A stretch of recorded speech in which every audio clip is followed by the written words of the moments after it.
Thanks, Sam, and welcome. I'm going to ask the panelists to come up now, please, including Mackenzie, who made the film. And we'll start by asking Mackenzie a few questions. So should we just come up into our seats here? Voilà, Françoise.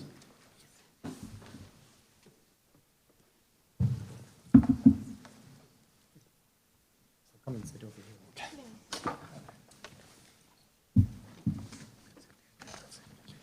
So Mac is a last-minute addition, and we're very grateful that you're here, Mac. And I thought before I introduced actually an extraordinary panel that I would just ask you a couple of questions about the film. So how did you come to make it? Well, it was several things. I remember it was the first thing that really attracted me to the idea was the fact that what we could do with technology and what I saw being done with After Effects, and the fact that now you can pretty much make a complete narrative film with the absence of humans and still have emotion and still have relevancy and agency and all that kind of stuff. And that was kind of my challenge to myself, and that's how I pitched it to my class. I said I wanted to make a film where there's no humans.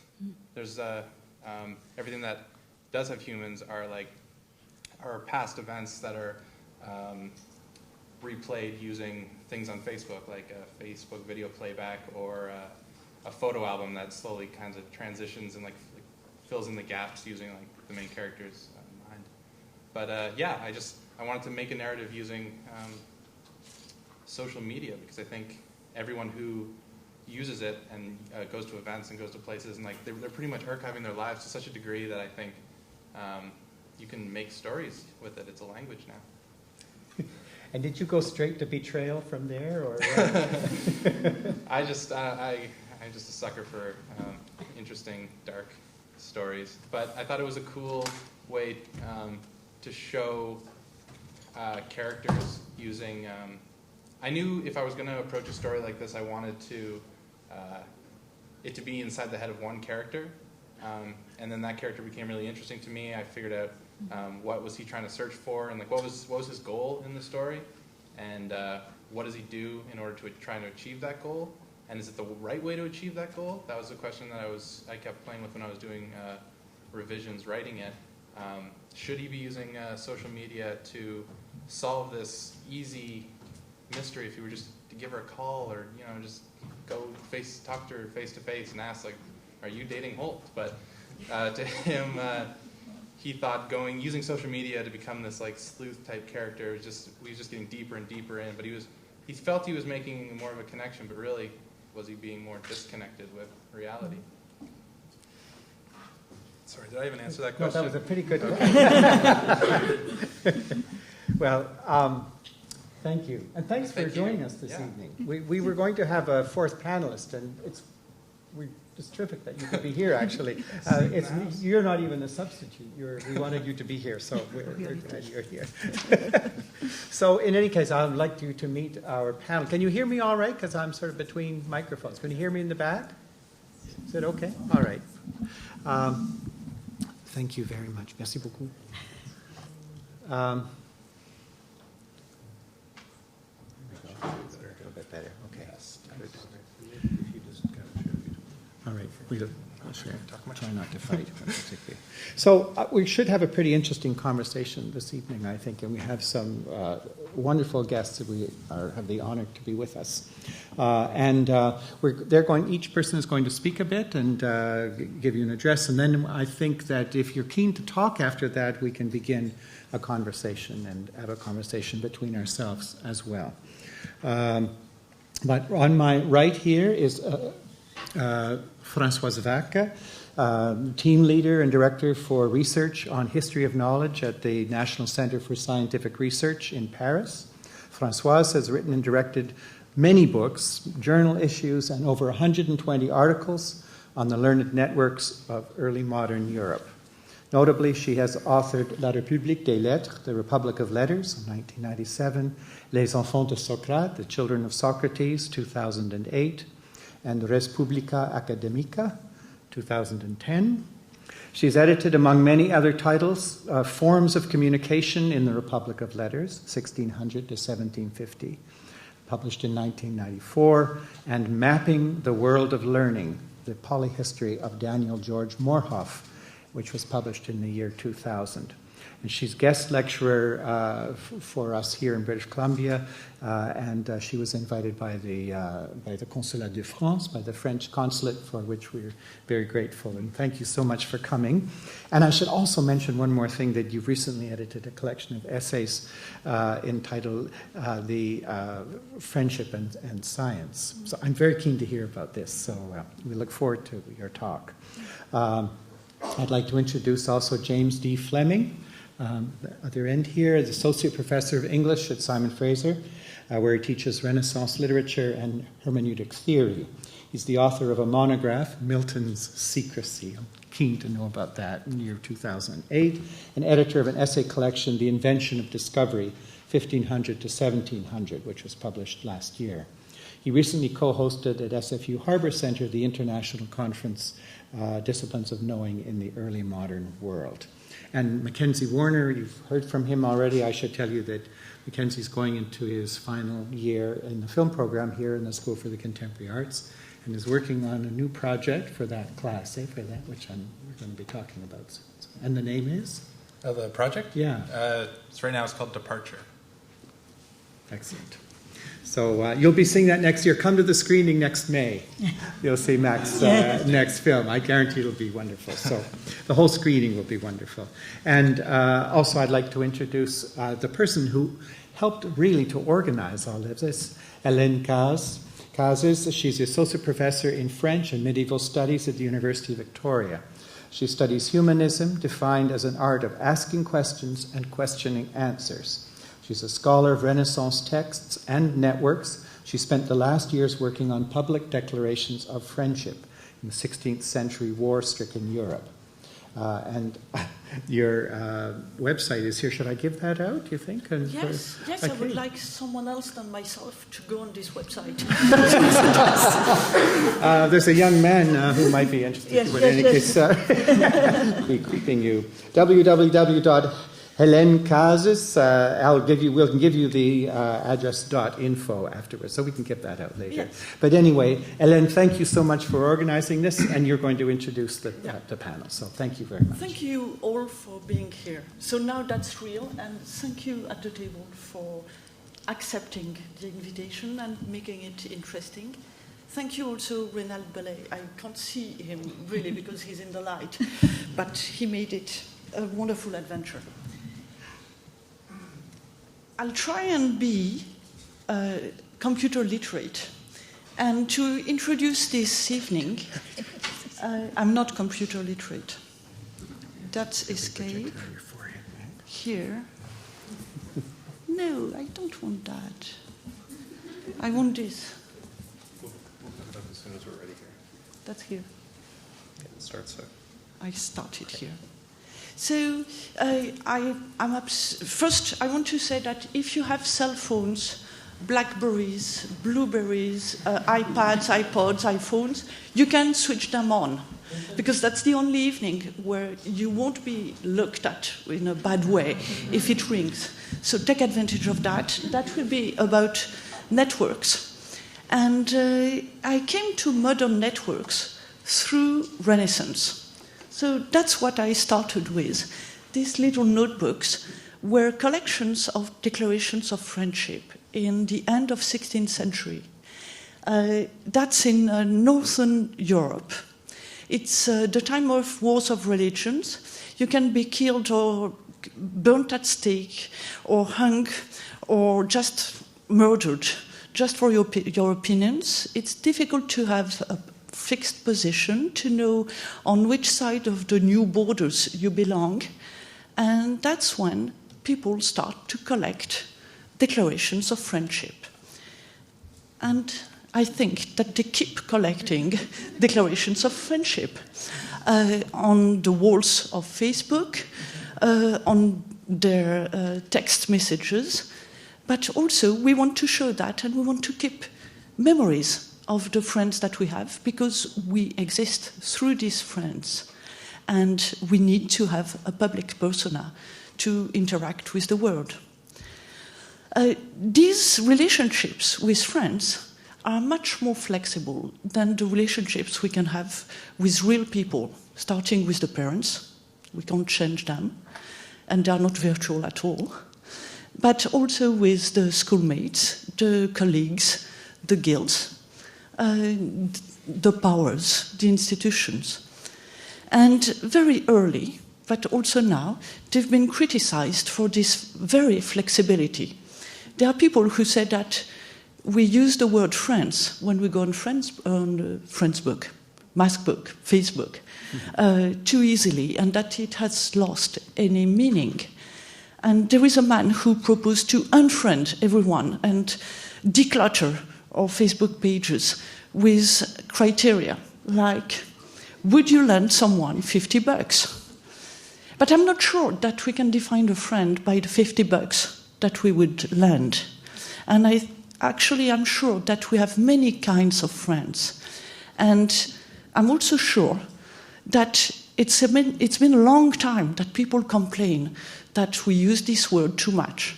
This is an 18th century German treatise, which is about abusing this word of friendship. And there were many of these. And there were many people who were saying, well, we shouldn't call friends people that are just acquaintance.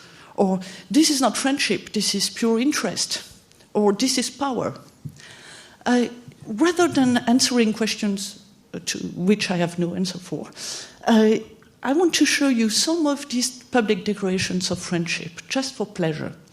So the idea is that people sign their names and they give a date and they give something.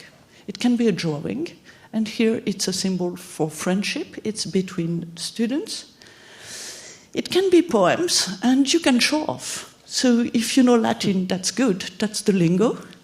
If you know Greek, that's even better. And if you know Hebrew, and no one can understand, that's even better. So that's in Latin and Greek, which is not so bad.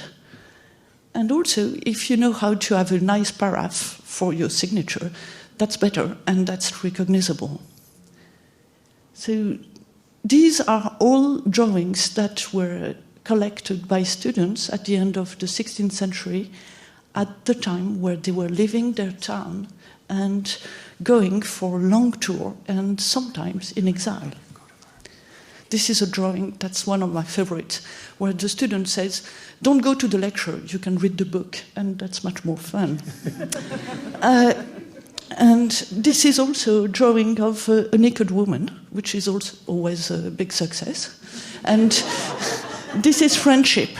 And you have all kinds of warning telling you about false friends and how to avoid the dangers of false friendship. I would like to finish this introduction by asking the question, why do I show you these old things when we are in the 21st century? And we started so nicely with Mac's movie.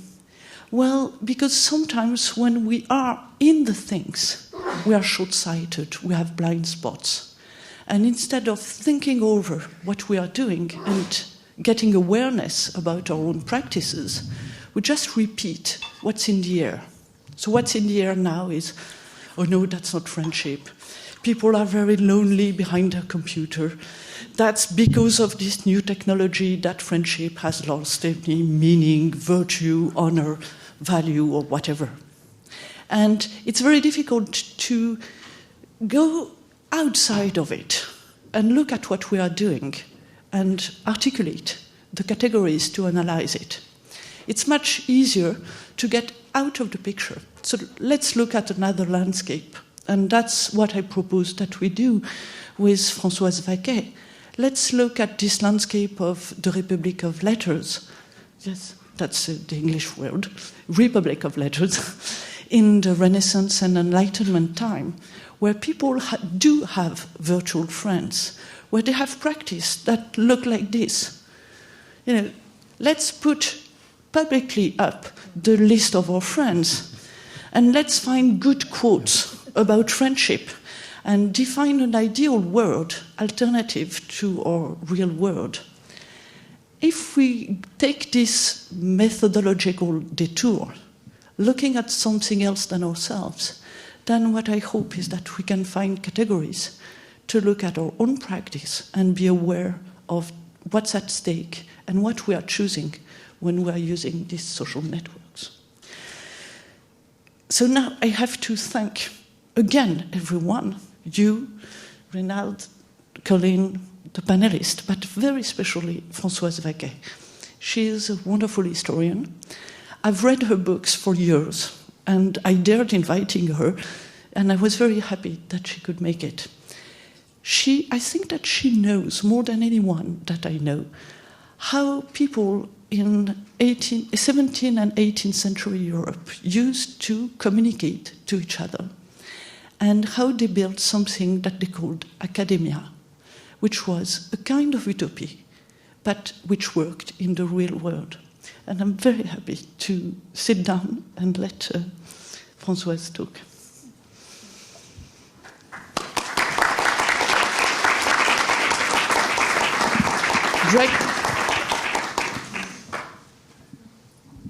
Thank you very much. Well, I'm technologically backward, so I come with paper, and also because my English is not very is not very good, and I apologize for my French accent. No. So, well, the world I'm going to speak of was quite different from that of people who today connect on the internet and use social networks as a gathering place, as we saw on the film. This world I'm going to speak of is the Republic of Letters of the 17th century. The expression Republic of Letters, which was often used in those days, refers to the learned, and more precisely to the feeling they shared that they constituted a specific group, a community. What united them was a common interest in the advancement of learning. The Republic of Letters was an intellectual community, and its citizens, as these people called themselves, communicated in order to exchange scholarly information. Relationships between them took the concrete form of more or less complex networks. They fostered the deep feeling of belonging to a group, sharing the same values, and led to friendships among people who sometimes never met. This brief description allows us to draw some parallels with our modern social networks. First, the Republic of Letters was a virtual community. It gathered the intellectual elite beyond national borders and beyond the deeper frontiers of religions. It had a utopian aspect. The Republic of Letters was represented as a state where the republican values of equality and freedom reigned, and where the only authorities were truth and reason. The scholars themselves did not always follow the principles of freedom, reason, and equality they advocated. The Republic of Letters was not free from disputes over priority, personal quarrels, and displays of authority, if not tyranny. Moreover, it remained an imagined community. The very few attempts made in the 18th century to lend it some common organization were a failure. Still, all these shortcomings didn't cancel the feeling among scholars that they belonged to the same community. The intellectual interest they shared strengthened this conviction and made it more concrete. The task they pursued, the advancement of learning, required the collaboration of talents and the exchange of information.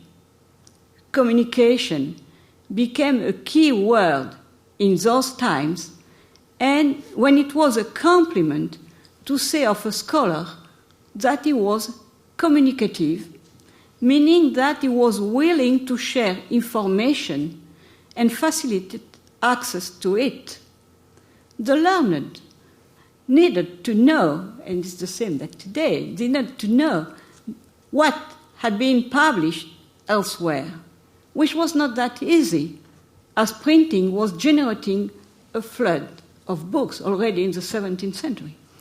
But more than in publication, scholars were interested in what was going to be published, who was working on this and on that. They wanted to know results of experiments, inventions, and more broadly, all kinds of news of intellectual and academic life, gossip included. Scientific journals could not provide all this information quickly or completely. The first periodical, the French Journal des Savants, published 1665, was followed by others in England, Italy, Netherlands, and Germany. But most scientific journals had a very difficult life. They were late in providing information and were very selective. They could not fully meet the demands of the learned and chiefly could not supply more individual information, for instance, specific comments on a book, on a scholar, on a research.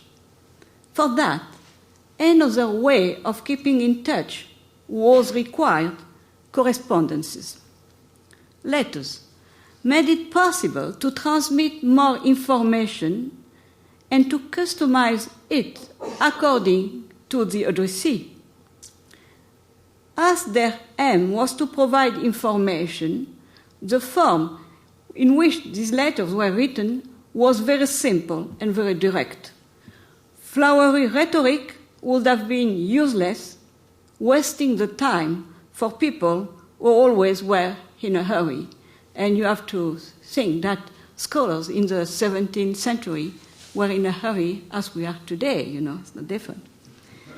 For most of the period, letters exchanged between scholars of different countries were written in Latin, which was then the language of scientific communication, and you had examples on the image you saw.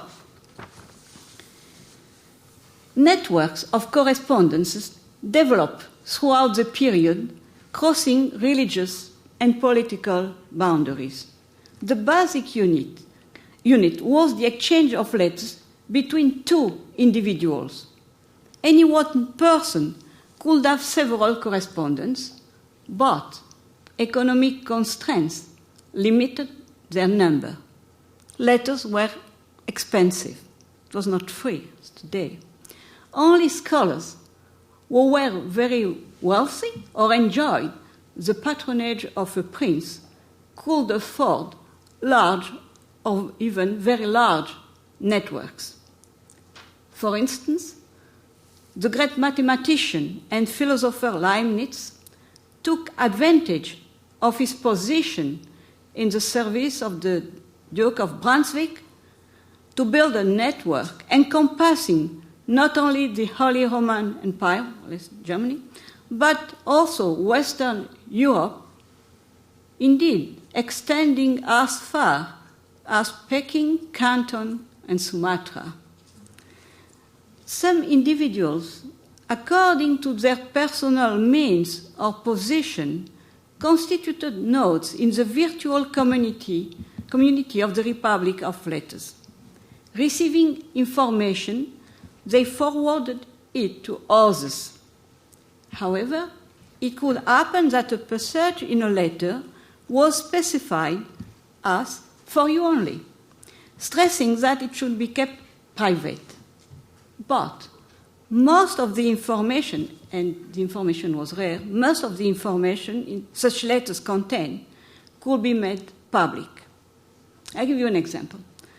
The librarian of the Grand Duke of Tuscany, and we are in the years 1673, 1740, this man was in touch with scholars all over Europe, as the 20,000 letters kept in Florence today testify. This librarian used passages from the letter he received in the many letters he sent, customizing his extracts according to the needs and interests of his correspondents. Letters contributed to the diffusion of this most precious resource, scientific information, and this role compensated their slowness of arrival. You should remember that in the years 1640, a letter took 7 to 10 days to go from Amsterdam to Paris, which is less than 500 kilometers. It was not immediate as on the film we saw. The redistribution of information took another form. Letters were read to friends or members of a circle or an academy. Some men of letters organized regular meetings around them to discuss intellectual topics. I'll take the example of one of the most famous circles of Paris in the first half of the 17th century, the so-called Cabinet Dupuis, from the name of its organizer, the two brothers Dupuis, the keepers of the Royal Library and owners of an important private library. These men were also at the center of a large network of correspondence. Their circle, a meeting place of the Parisian intellectual elite, also welcomed provincial and foreign scholars. The letters the Dupuis received were read in whole or in part to these gatherings, whose discussions in turn provided material for letters they sent. What this example illustrates too is that a network in the Republic of Letters was based on reciprocity. Some scholars were in a better position than others to obtain information, but the system rested on what each one, according to his means, could bring to it. So a complex set of links structure the virtual community of the Republic of Letters as relationships between individuals interacted with large networks encompassing all Europe or with particular circles or academies. The Republic of Letters was an exclusive community based on learning. Scholars formed an elite by simple virtue of their intellectual standing. In the years when the Cabinet Dupuis was discussing very sophisticated topics in all fields of learning, 3/4 of French males were illiterate. Moreover, the Republic of Letters excluded all those with superficial or bogus learning who sought to become members. I could say that the Republic of Letters was a kind of gated community. One had to be introduced. Here, scientific expertise and the publication of a book were a kind of entry ticket. But the best way to be admitted was to be presented. Young researchers or advanced students carried letters of presentation to scholars whom they wanted to meet when they traveled abroad. Most learned correspondences began with some letters written at the suggestion of famous scholars, which served as recommendation. The Republic of Letters was a small world. 732 scholars of the 16th and 17th centuries were registered in a dictionary published in the second quarter of the 18th century, a kind of who's who of the Republic of Letters, which of course was a little larger than 700 people. But in this small community, most people knew each other directly or indirectly, sometimes establishing deep, friendly relationships. Friendship was often invoked in letters. Far from being a mere rhetorical flourish, it was part of the intellectual machinery of the Republic. Scholars acknowledged the assistance they received from friends in their publication, helping them to get documents, making remarks and comments, discussing an idea, raising morale when they were discouraged.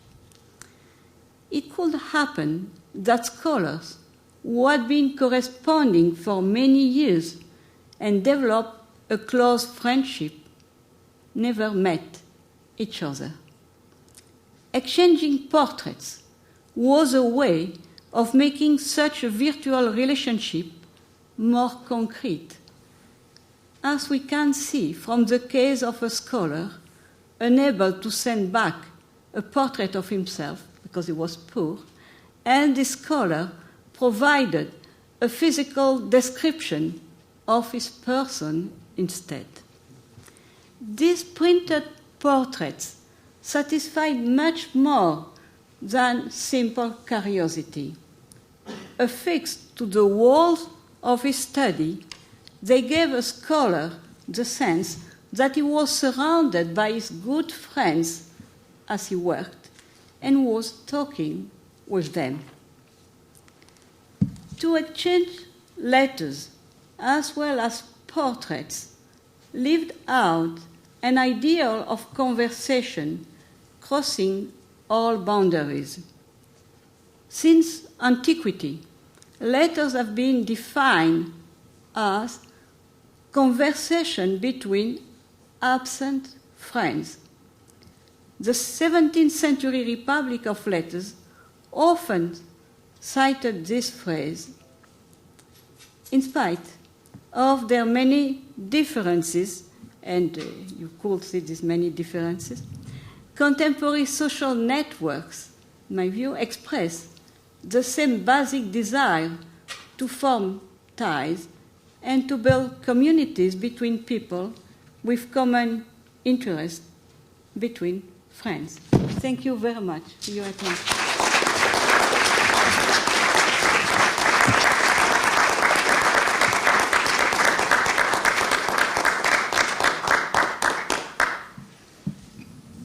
Françoise, thank you. May I ask you one question now? Yes. And then we'll go to you. Sure. What language was there a common language? Did they write in Latin? Well, most people wrote in Latin.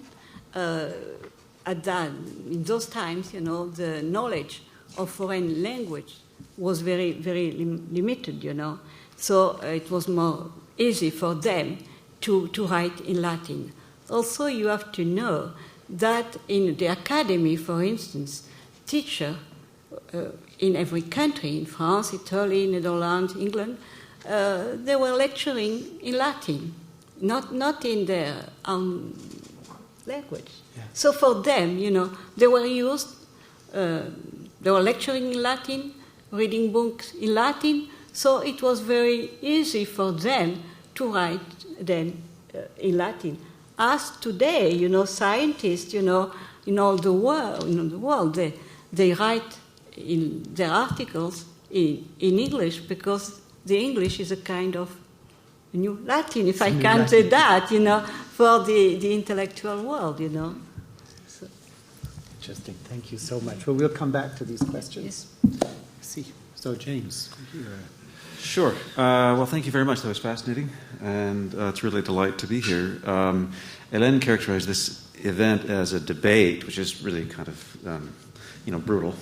Nonetheless, perhaps it would be interesting if I play the other side of the tennis court, as it were, and spoke about some ways in which perhaps modern social networks would be interestingly or importantly differentiated from the networks we're looking at in the Renaissance. I mean, I certainly agree that, and while Professor Waquet was talking, I was thinking that really, if you know anything about, well, when one learns something about the 16th and 17th century learned culture of Europe, learns about books of friends, learns about learned societies and so on, what really becomes apparent is that the age of modernity, which we still inhabit, is very much the age of the network. I think there's no question about that. And we see the emergence of the network idea in the Renaissance, in the Europe of the 16th and 17th centuries. So that's certainly a very broad and very interesting similarity, which shows, in a sense, that there's nothing new under the sun. I mean, people get very hot under the collar about social networks. In a sense, there's nothing new about networks. I mean,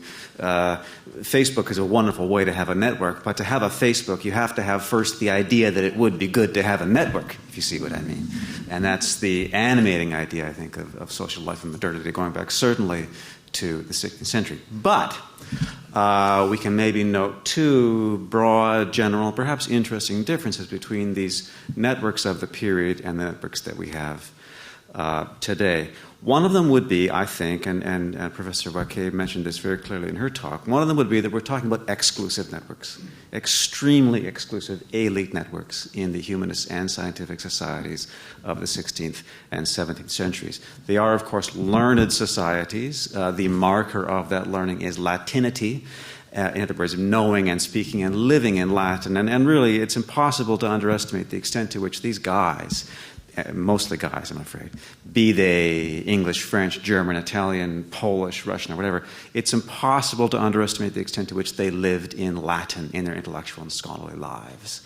That is simply the marker of learnedness in the period. And so you're corresponding with, you're an exceedingly learned person corresponding with other exceedingly learned elite persons around Europe. It's highly, highly exclusive. And presumably there's some kind of interesting difference between that Latinity of these Renaissance networks and the overwhelming vernacularity of Facebook, Twitter, etc. Now, as I'm saying that, I'm realizing I really have no idea to what extent Facebook, Twitter, etc. accommodate themselves to languages other than English. I'm sure some people in the audience can tell me. I suspect they accommodate themselves pretty well, although there would be another interesting story there about the extent to which those different languages actually accommodate themselves to Facebook. Nonetheless, I don't think we're looking at an exclusive elite network when we look at social networks of the present day. You know, some of these networks that you have in Europe in the 16th and 17th centuries, they are self-consciously secretive elite societies. Those guys love that stuff. I've worked a little bit on a learned society that existed in the Italian city of Brescia in the mid-16th century. It's called the Accademia degli Occulti, which means the Academy of the Secret Ones, or the Academy of the Hidden Ones. Yeah. And they published this whole book. It's called an emblem book. That's what we call it. They published this whole book of poetry and really elaborate, weird woodcuts identifying. It's kind of like a huge rap group.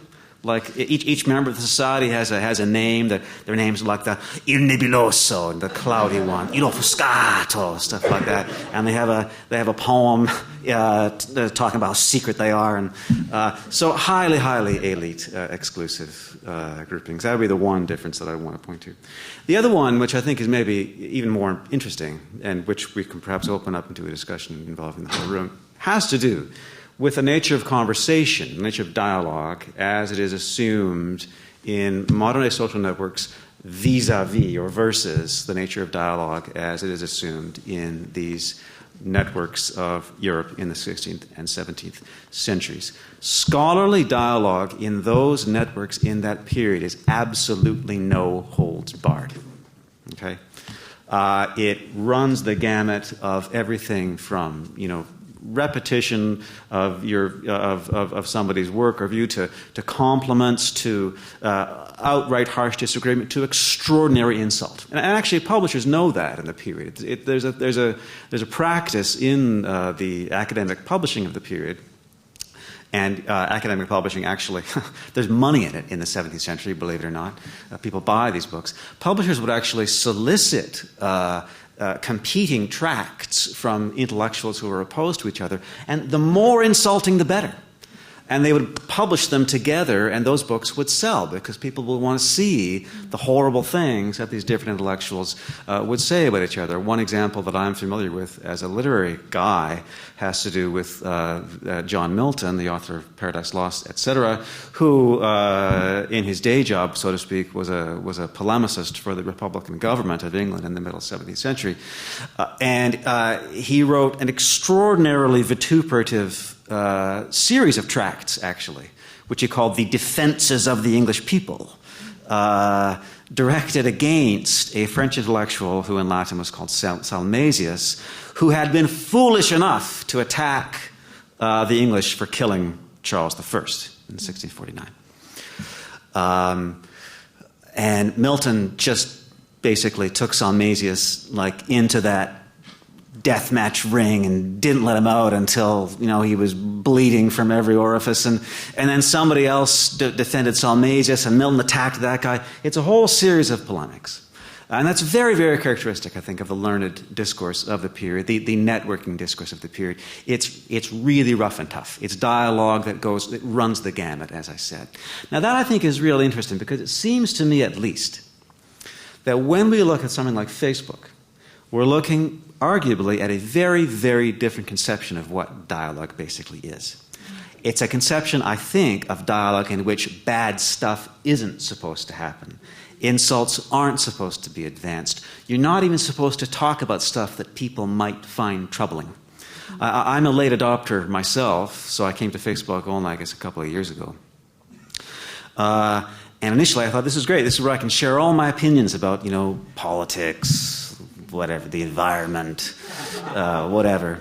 And so I was laying down all these heavy Facebook posts, no replies, right? No replies. And finally, one of my Facebook friends, who also is a real world friend of mine, said, well, when I'm on Facebook, I kind of try to say stuff that, I try to keep it light. I forget his exact words. I try to keep it light or something, he said. I thought, oh, that's how you're supposed to do it. But you see, this is a very different conception of dialogue. And arguably, I would say it's a kind of denuded conception of dialogue. It seems to me we've taken on a kind of conception of dialogue in our culture, even outside Facebook, before Facebook, a conception of dialogue in our culture in which dialogue is the kind of conversation in which nobody gets hurt, right? So to have a dialogue is to try to hold back or to try to put yourself on the other's shoes or whatever.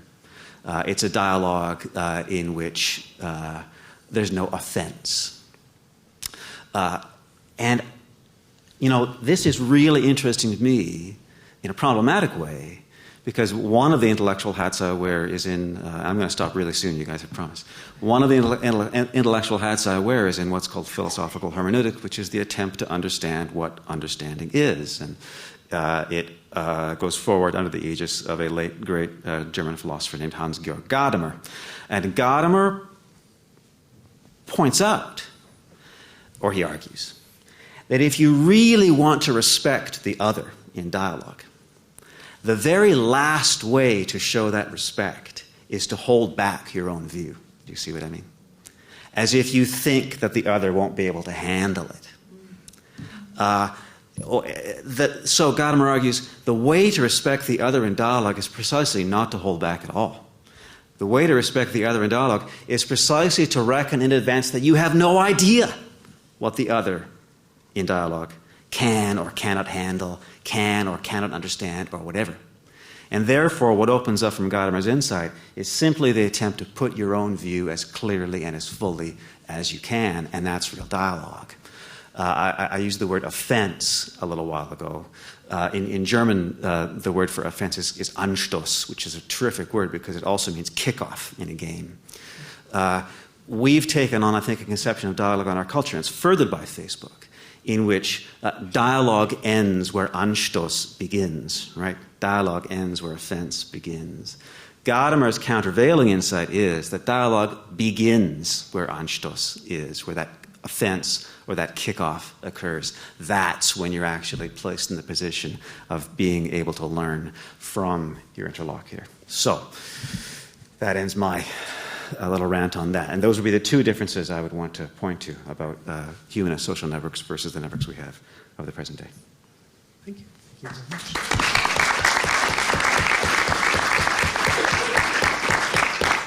Colin, did you want to say something? Yes, first, thank you. So that's really debate now. Now it's a debate. Now it's for real. It's on, debate. As we say. And, well, I'm very happy that you ended by, actually accusing a medium of distorting content or preventing content to happen, as if Facebook is consensual by itself. But I'm sorry, Facebook is nothing without the feeders. So if the feeders want to be consensual, well, it will be. But they can also be different. And we can go on other websites or other Facebook pages where there is no consensus, where it seems quite offensive. But we can also go in meetings face-to-face in Canada where nobody dares to say, I disagree, but we start by saying, I love what you just said. And really, I like this idea. Maybe I didn't understand the little thing on the side. So maybe that's not Facebook. Maybe that's a general culture. And maybe we're using all this media to make our society. But we are not slaves of the media. And when you were talking, I was thinking, yeah, but we can distort Facebook as much as we want. It's not sacred. And I'm not sure that we are not lured by the novelty of the technology, thinking, oh, that's brand new, that's this Facebook world, and it would be disconnected from our world. But if there is a Facebook, it's because our world created it for its own needs. And so it's a reflection of what we want Facebook to be. And so that was my debate to the debate. So trying to enter in dialogue with you. I love what you have to say.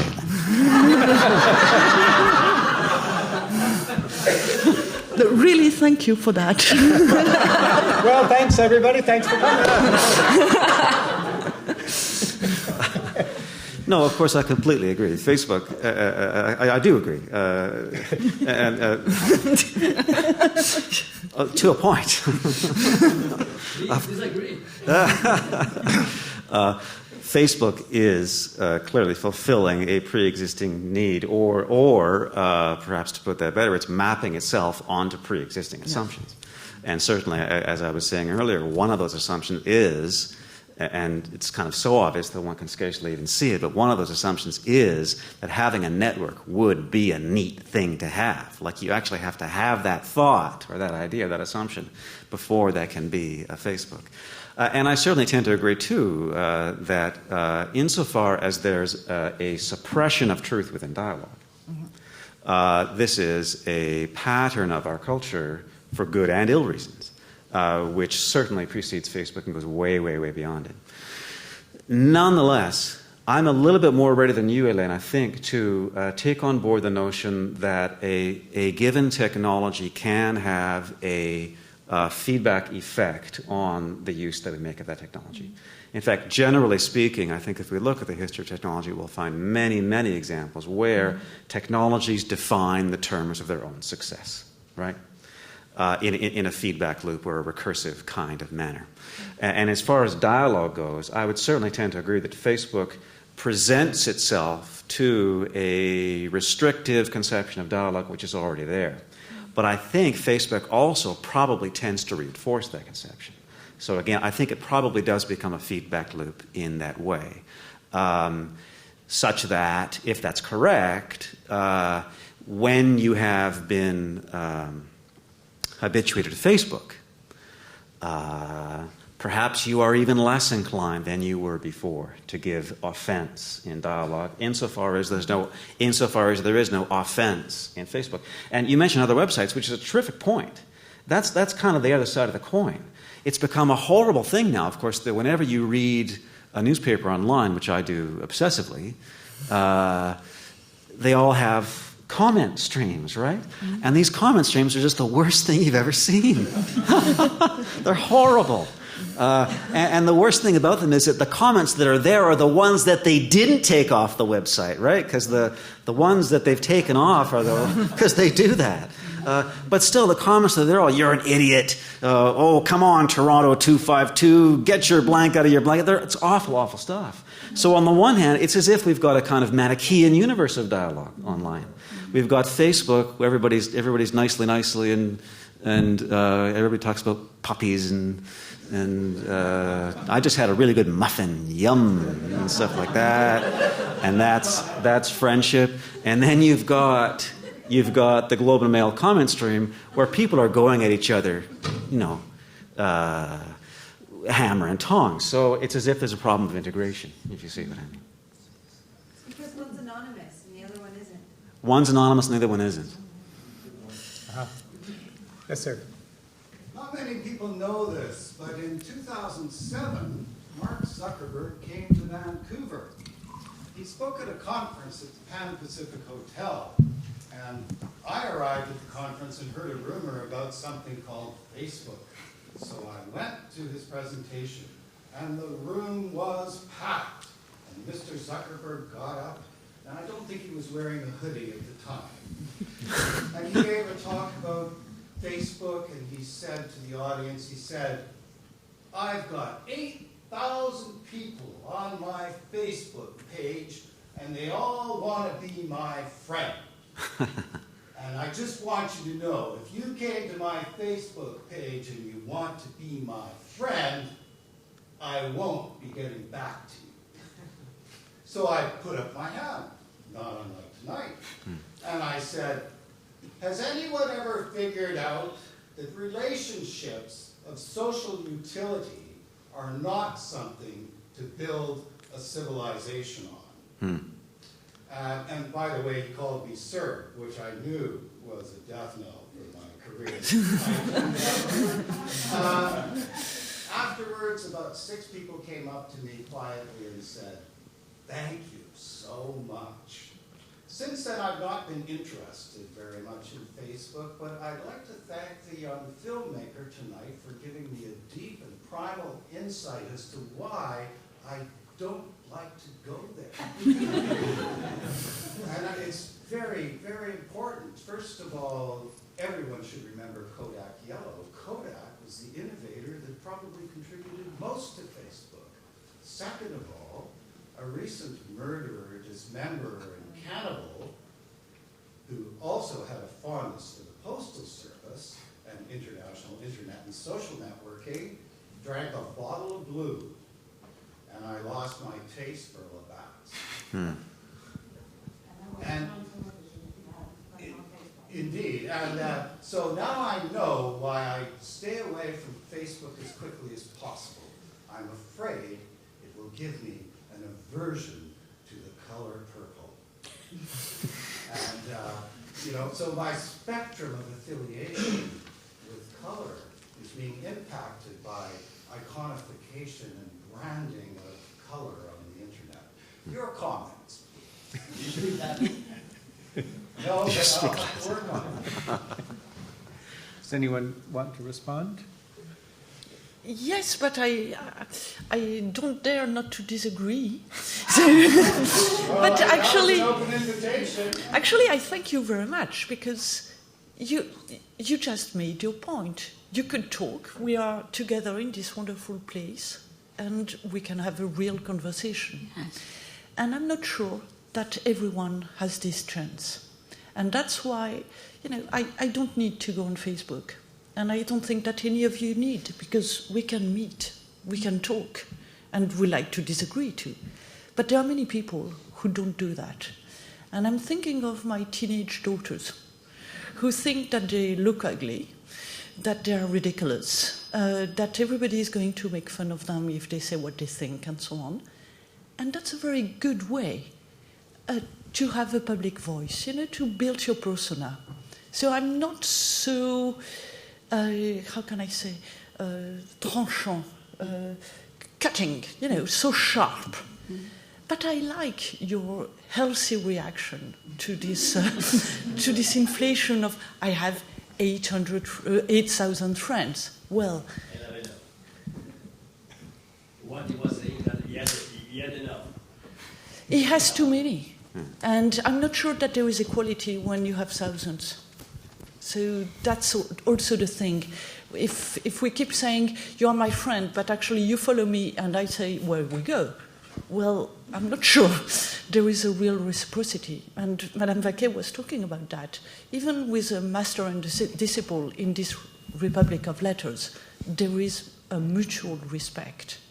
I'm not sure we are respected when actions are sold to people who buy them and not to the people who are the Facebook users. So that's all. Thank you very much for sharing your ideas. I use Facebook, and the reason I started using the Facebook was because I write poetry and I wanted to share it. But the other interesting part is I find that I can connect with a lot of my grandchildren through the Facebook. And as you were saying, during the Renaissance, they put the pictures to connect. Now I go to doctor's office and they have the pictures of the children or grandchildren. So in a sense, it does connect you with... and also I can read other, like Al Jazeera and some other Facebook stuff.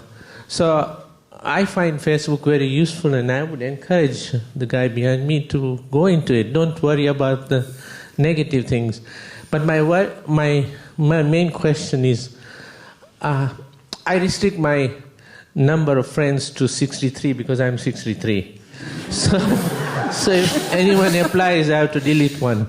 And then, so that's my criteria of number of friends. So next year I'll make it 64 and then 64.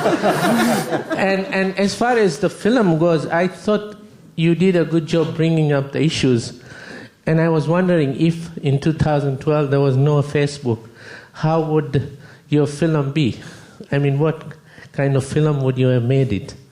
And the second question I have is that I think I grew up in Africa, in Tanzania, where we didn't have TV, and so we relied on radio. And for 30 years I didn't have telephone either, until I went to England and so on. And I think we had a lot of face-to-face communication in the restaurant, in the coffee shops and so on. And coffee and tea was very cheap. But now coffee and tea is $3 here. So I think it makes face-to-face communication much more harder. It's just easy to sit in the bus and put your silly things on it. Thank you. To answer the first question, if Facebook didn't exist in 2012, what would my film be? It would be, Joel would be a PI, and his friend would come in and say, I think your girlfriend's cheating on you, or I think someone's cheating on my wife's cheating on me, and he'd have to investigate that way through interacting with, trying to pick up the pieces after the fact. And I think it'd be one thing or another, whether it be in the environment of Facebook or at a desk or in like...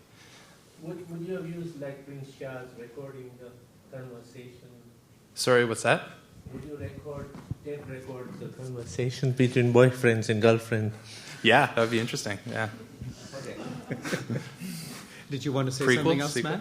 Matt? No. Yeah, that was it. All right, there's a question down here. Yeah, I remember your name at the end.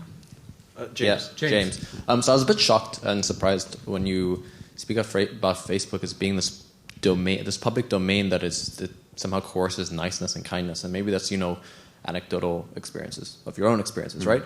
But and it's something we need to keep in mind that in terms of kind of global solidarity within an activist community, right? Whatever the multiple they may be, these kind of technologies are very important. But things on Facebook, right? When you have, in my own experiences, to give another kind of light to that, when you have global activist communities that do hook up through things like Facebook, and keep in mind also Facebook is something very particular to the Western world, right? In Russia, they don't use Facebook. They do? Right? Oh, okay. Well, my understanding is they also use something very else, very different, right? There's other, but cool. Mostly Facebook. Okay, so mostly Facebook. So I guess it's kind of a hegemony going on. But at least like 10 years ago, there was something different about that. But what's very important, though, is that in my own experiences, when somebody calls out, for instance, sexism within the activist community on a Facebook group, sexist comments just like, you see on the CBC wall that, you think you kind of lose your faith in humanity, happen there as well. So I don't think there's the difference that you point out between, news comments sections versus Facebook. I don't think the difference is there. I think there's something very important to bring about, that the fact that the body and the very precarity or the vulnerability that the body gives us in public spaces is something very different that's lost in the virtual space. And I think there's something, I wonder if anyone could shed light about what exactly the body means for that. Because I think what I see, that seems to be a very clear delineating marker about why you have such vitriolic and disgusting attacks online versus offline. I mean, granted, you have awful things going on offline as well, but I mean, at least the body seems to be absent in the virtual realm. Mm-hmm. Yeah, thank you. I confess that I was thinking not so much of Facebook groups as one's personal Facebook page. And I was thinking, I guess I was working off the very idea of being unfriended. I sit in this room as somebody who has been unfriended on Facebook. It's a... Frankly, I don't know whether I'm supposed to be proud of that or not, but I have been.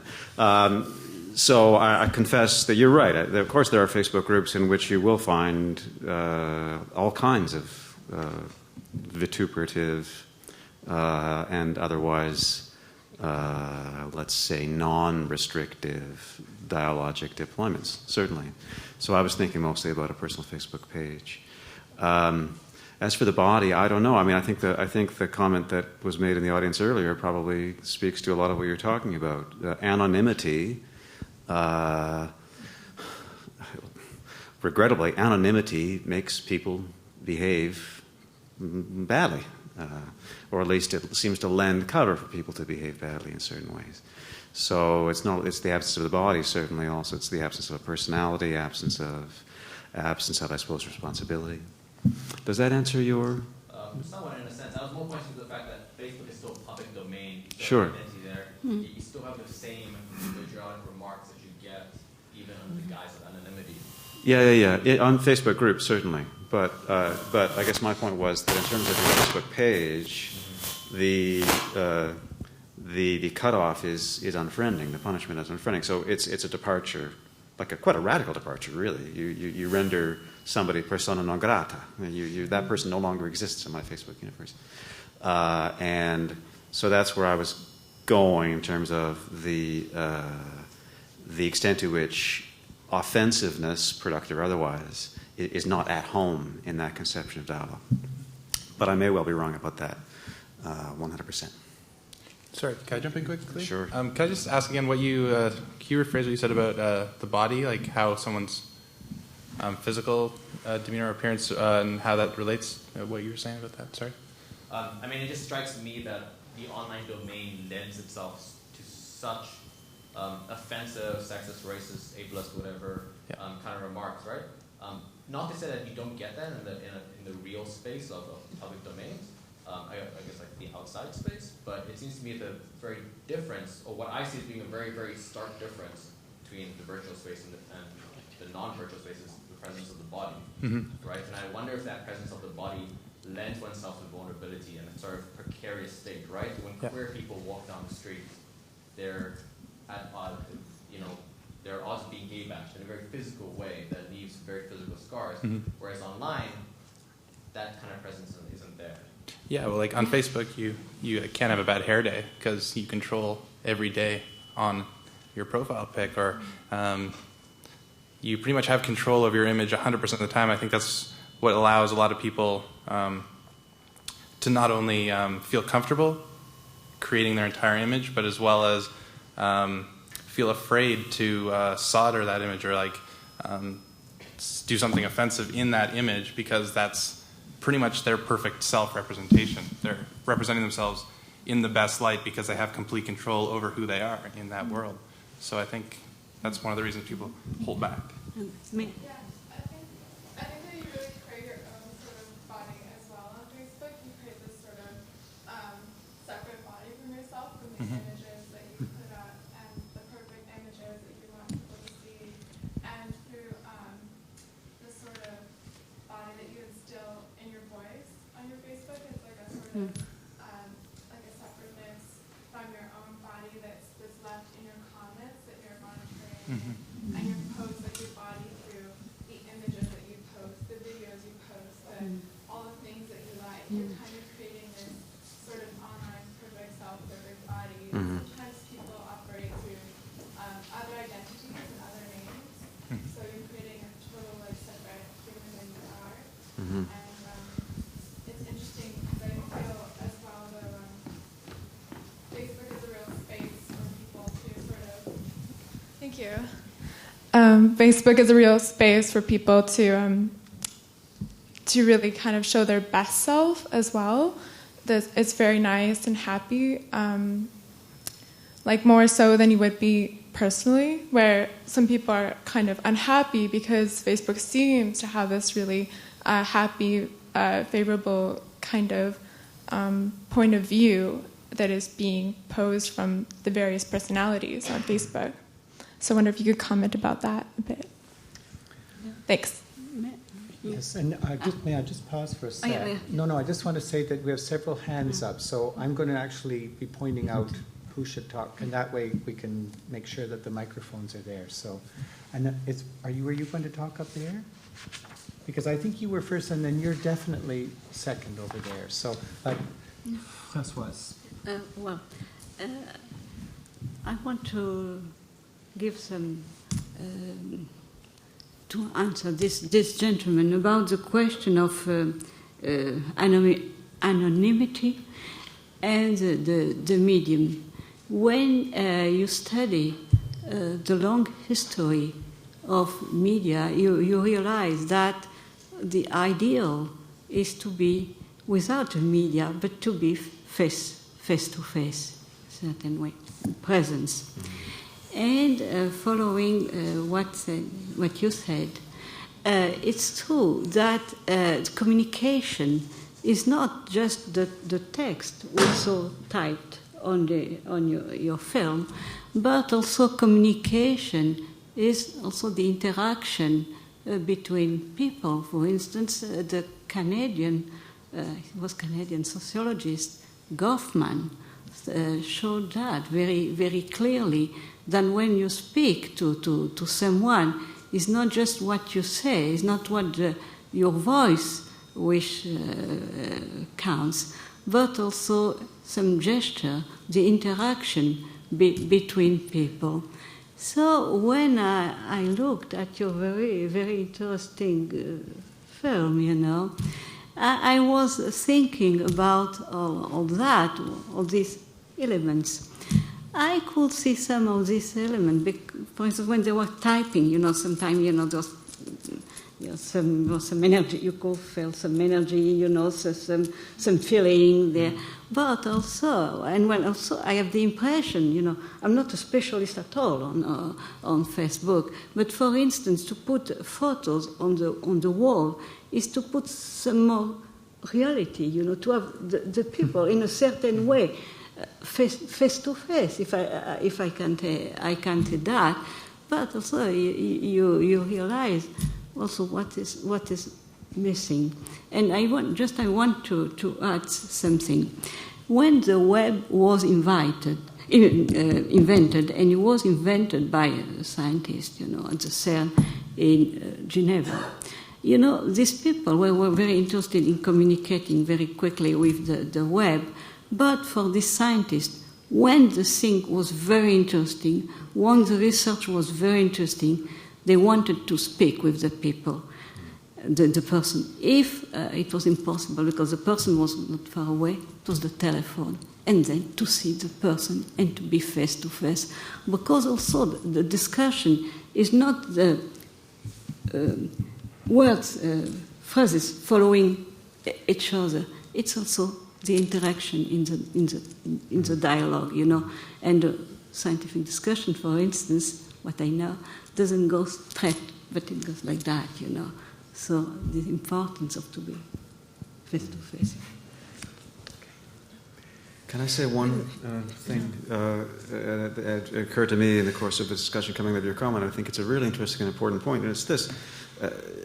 Dialogue is vulnerability, if you are doing it right, so to speak. When you are engaging fully in dialogue with somebody else, trying to put your own view as fully as you can with respect to a subject matter, you are exposed.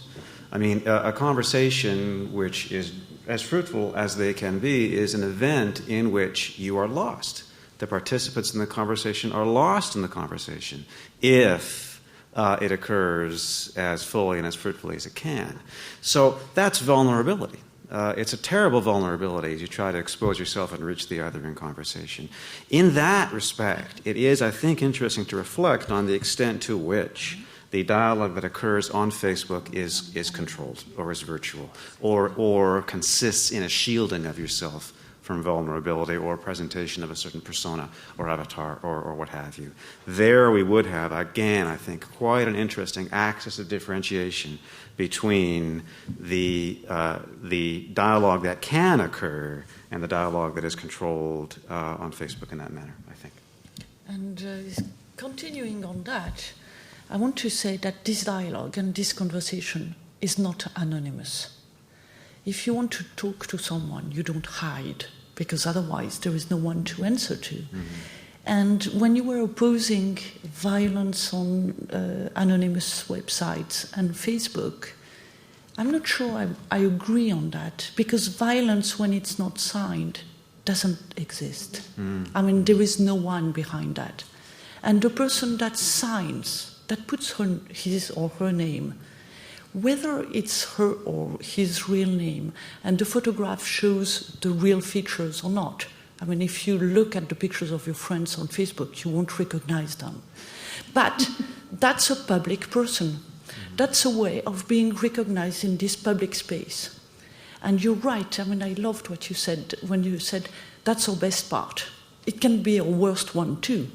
We could have 2 Facebook accounts, a very bad one and a very good one. We are absolutely free to make up what we are going to be in this public space. But the important thing is to know that it's the public person and that you're talking to public persons. So it's not as if you were going to the coffee shop or to the tea shop. And then you can see when somebody is telling something which is not true, you know, or you see that the movement of the hands doesn't match the words, or you have this feeling that that can't be as he says, or he's a double-faced liar, or whatever. You cannot have that immediately, but you can play with these people that you create. And that's what we are doing when we're voting. We are on our best behavior when we go to a public voting space. That's not us with everything we've lived and everything we are. But that's the part of us that takes part in society, that is active there. And maybe that's our best part. So let's hope it's not our worst one. But, and then I'll shut up. Why did I want to put up this debate? Because I find it's so important that we know what we are doing. When we put up this public persona, what do we want to do in our world? Because these public people, they do have an impact. I mean, even if it's virtual, it's online and so on. I won't bring up the story of teenagers killing themselves because of gossip or things like that. But what we say publicly counts, because that's our public part. What I say in my kitchen doesn't count like that. So I'm done. Not anonymously. I signed that. Okay, no, so you'll be number 4 now, but run this back there.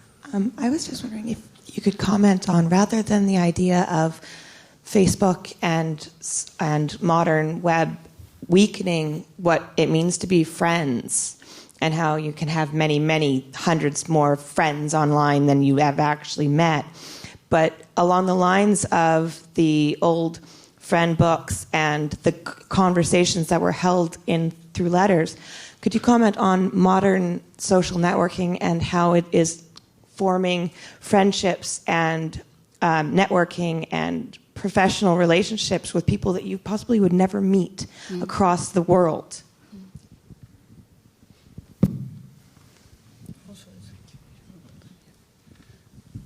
Well, I promised that I wouldn't talk anymore. To have a virtual friend is quite different than to meet someone and build this relationship with the body, all the misunderstandings, the immediate corrections, and so on. But do we have another word than friend to design a relationship that we can invent with the person with which we are building this relationship? Let's imagine that we say friend is a forbidden word because it's not the real meaning. That's not true friends we are talking about when we talk about virtual friends. If you have proposals, please email me, because I don't know another word which has so much flexibility and allows you to build your relationship. So thousands or hundreds, yes, it seems a lot if we have to meet them every day and be like spouses to them. But it's not a lot if it's the capacity to imagine that there are some other people who are as deep and existing, as I am, and that I can have this empathy for these people. When a printer writes, in an early printed book, when a printer writes an advice to the reader, he calls him my friend. And he hopes that he will have thousands of readers. But there is a special relationship between what he's doing right now when he's printing and what he's hoping the reader will understand. So how do we call that? You can find the perfect word. Register the .com right away. Yeah, so send it. Okay, no, right up the aisle there. Okay, sorry. Okay, I'm out of... All right. Well, I'm so excited to speak finally. Thank you, Colin. I just wanted to get back to James, and I think it's interesting that you bring up vulnerability.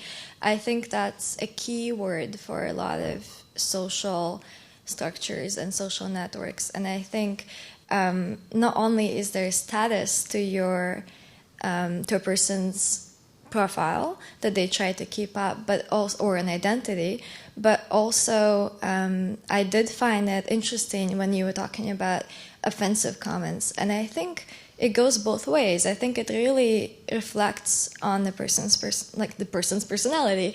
I think that for some people it might be actually a lot easier to post potentially offensive comments online versus doing it in person. And for somebody else, they might take the opposite route of that. But also, I was just, listening to the comments, I was just thinking about how, I'm not surprised that you bring up, people in Russia probably don't even use Facebook. And so we have to keep in mind that every culture comes into these social networks and brings with it its own social world, right? So people in Russia certainly do use Facebook, but it's their Facebook, it's their version of Facebook. And the way they interact might also be different. It's not just a stereotype that Russians are more straightforward. Online, they're also more straightforward, and they have to adjust and modify when they're using the English-speaking Facebook, and they have to adjust the way they speak just like they would, person to person.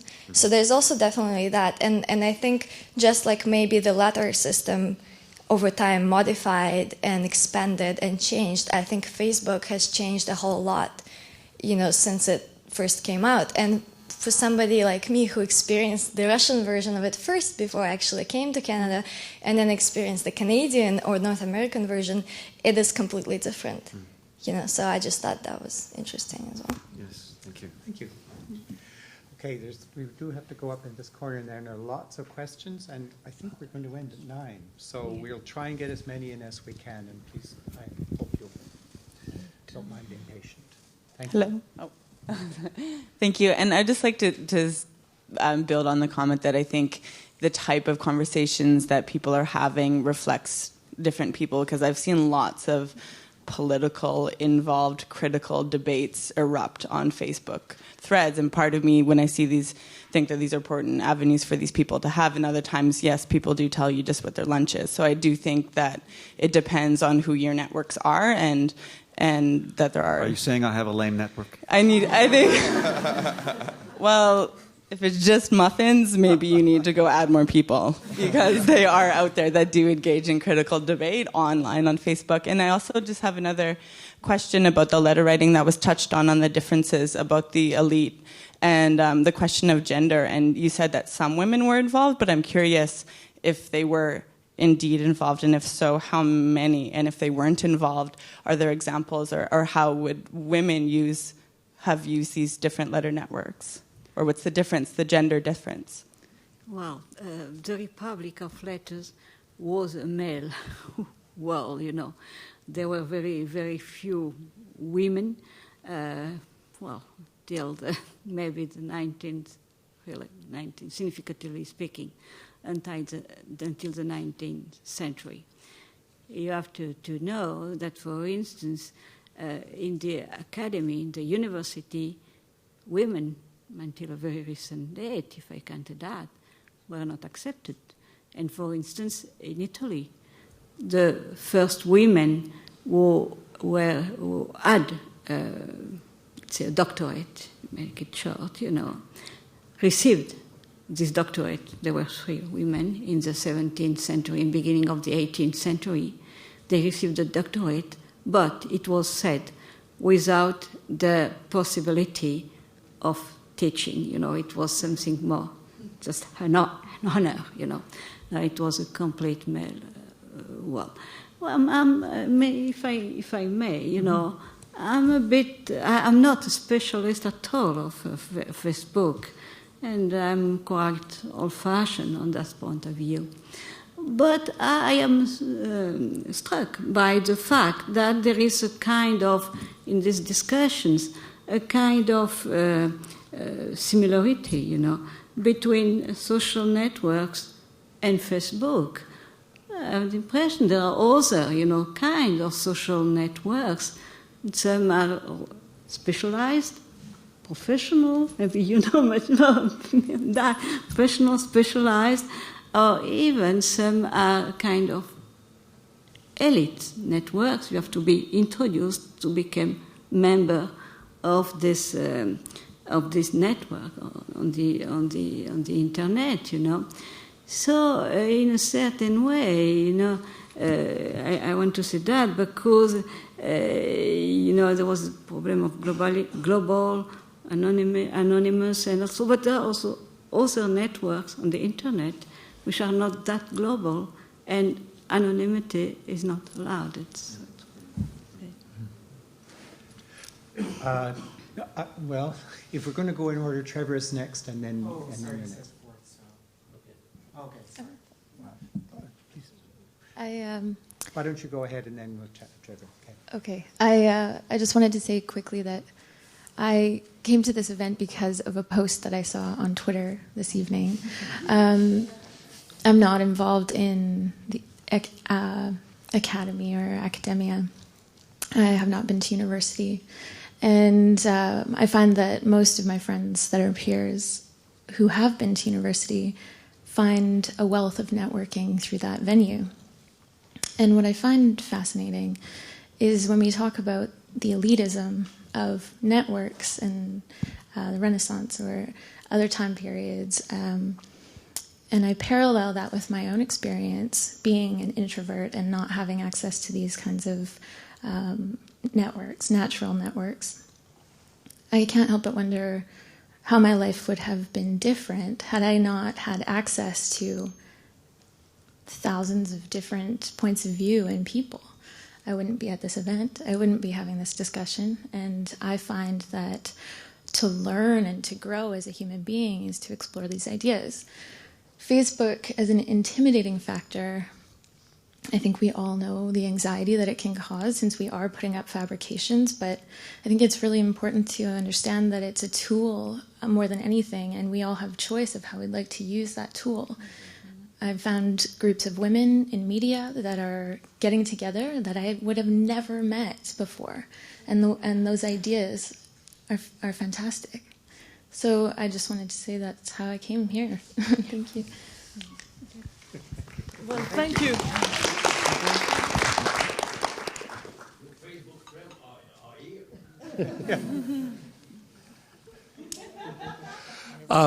I think it's a wonderful opportunity here with three Renaissance and early modern scholars. So I'd like to bring it back to République des Lettres, vis-à-vis the question of the rhetoric of narcissism. It strikes me that the communications that I know of in the République des Lettres are very much like courtly communications or diplomatic communications, etc., negotiated within the terms of a power structure, a la politesse, and subject nations and respects to the others, etc. I do think there's an absolute and total difference in kind with communications in Facebook. And I do believe that narcissism coming out of a culture of celebrity is the absolute ground zero of Facebook. In other words, as we've alienated people through suburban living and through technology that removes them from each other, first celebrity created a false family, a sense of belonging, and now making everyone a celebrity in Facebook is the next step. So I guess I want to go back to the scholars and ask if there's absolutely a crucial, a necessary place of narcissism in Facebook, and was it as much missing from the République des Lettres as I'm imagining?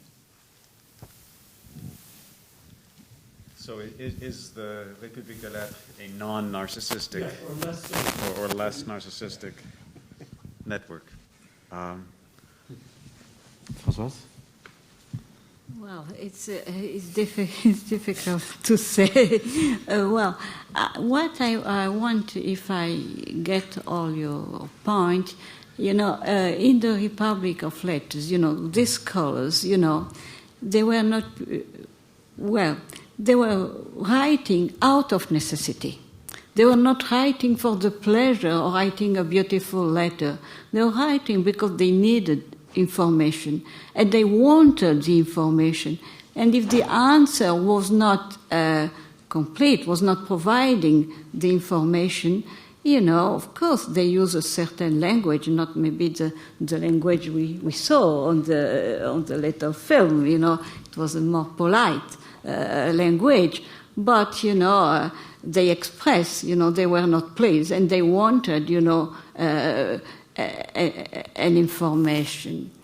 Among the narcissist feeling of some scholars, yes, it's real. You had people who had a very huge ego, and were very sensitive, about, what they receive, and were not pleased, and express, they were not pleased. But, in a certain way, a comparison could be made between some really the business letters in a certain way. They wanted information. And if you compare these letters of the 17th century with letters written, to be shown, beautiful letters, this you can have a parallel, with that, But the letters I mentioned are really, scholarly letters, out of necessity, And of course, you can find in you can find in these letters, sometimes very sharp criticisms against other people, and in very sharp words, Of course, being in Latin, maybe it's a bit, Can I say? Yeah, sure. Can I just say something quick? I know I don't have the steam or scholarly advice about what the past, but narcissism, how I look at it with Facebook, is that I guess the celebrity status in all our minds, that's the appeal of why people want to go on to Facebook, but it's also the ultimate neutralizer in that sure, we're all looking at ourselves, but we're all looking at ourselves at the next stage, and we're all looking at ourselves at the exact same level. When you look at the most basic visual of what a network is, it's a bunch of dots all connected, but at the same time, we're all just the same dot kind of thing. So I guess really it'd be interesting to reinterpret what narcissism is now that we've all jumped to the next stage. Let's hope that we've all jumped to the next stage. Okay, there's one there, then you're next, and then there's a cluster in there, I know. So, yes, Hi. sir. I'd just like to thank you all for your time. Is this microphone on? Is it? Can you hear me? Yeah. I'd like to thank you all for your time tonight, and I have to apologize for coming late today. So I missed the Young Man's film, and I don't know if anybody's done that, but I'd like to acknowledge that we're on the unceded Coast Salish territories of the Squamish, the Musqueam, and the Tsleil-Waututh people. I was just reminded of when I went to Northern Voice 11 last year at UBC. It's a social media conference that just was held this last weekend in the Woodwards complex. And I was in a session with Alexandria Samuel, who brought to my attention this idea of RL2, because you hear on the internet, I guess some slang is IRL, in real life. And what she was saying is that some people would be offended if I was at a dinner table texting on my phone because I wasn't being present. But in the way she sees it is that I'm being present to more people now than I could ever have been at a dinner table with someone.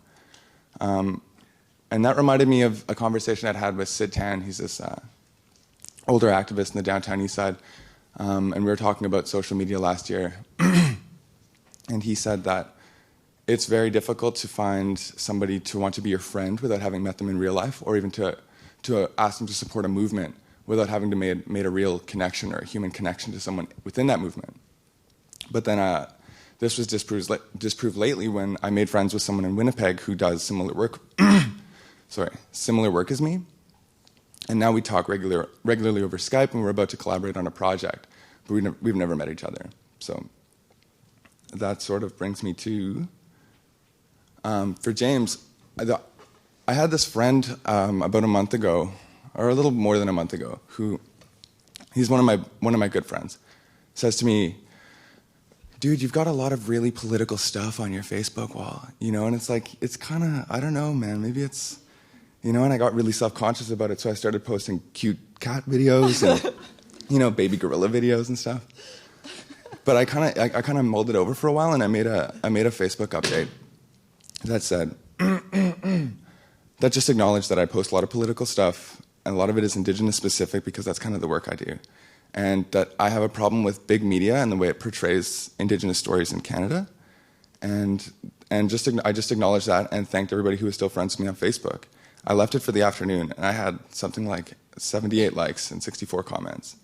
And so I also think it's important to share your views politically, but you have to mix it up. You have to kind of throw in some cat videos and some stuff like that in the middle. And then I also just want to say that YouTube is only 6 years old itself, and Facebook is very young. And I think that social media itself is in its infancy. So I think it's a little bit too early to say that, just to make any assumptions about where it's going or what we're doing with it even. We're just learning how to use this new tool for communication. No doubt. And I just want to comment on narcissism, and I wonder if narcissism is just a common human trait that we all have to work to overcome, and that maybe it's amplified by amplified visibility through amplified communication. And if anybody wants to follow me on Twitter, my name's Ultra Northwest. Sorry, I was just going to say to Colin, we do have to be out of the room at 9, and we've been invited to W2 by Hilary Henniger, who's helped promote this talk tonight, and she's going to make you all Facebook friends after this as well. So we've got one more comment, I think, time, and then that's it. So, sir? Oh, no, it's this man here. Sorry. With the black shirt. Okay. Yeah.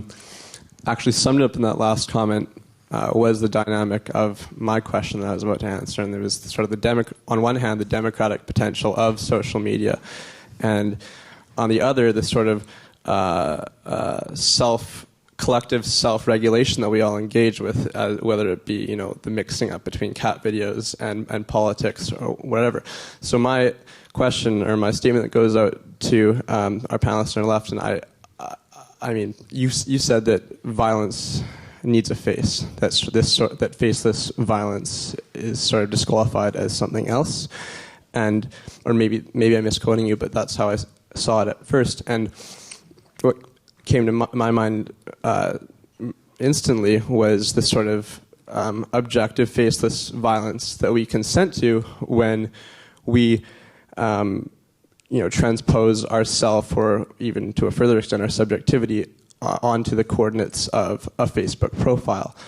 And so this, and your statement of the sort of neediness of a face to consign something to violence really sort of, for me, exposes the dynamic of, or the false dynamic of Facebook as this totally neutral space. It becomes our new virtual commons. And now this space that we're in right now, I don't know about everyone else, but to me it feels much more liminal than being online on Facebook and clicking around. This feels like the sort of alternative subversive space of communal discussion. I feel a little bit estranged being here. I don't know about you, but sort of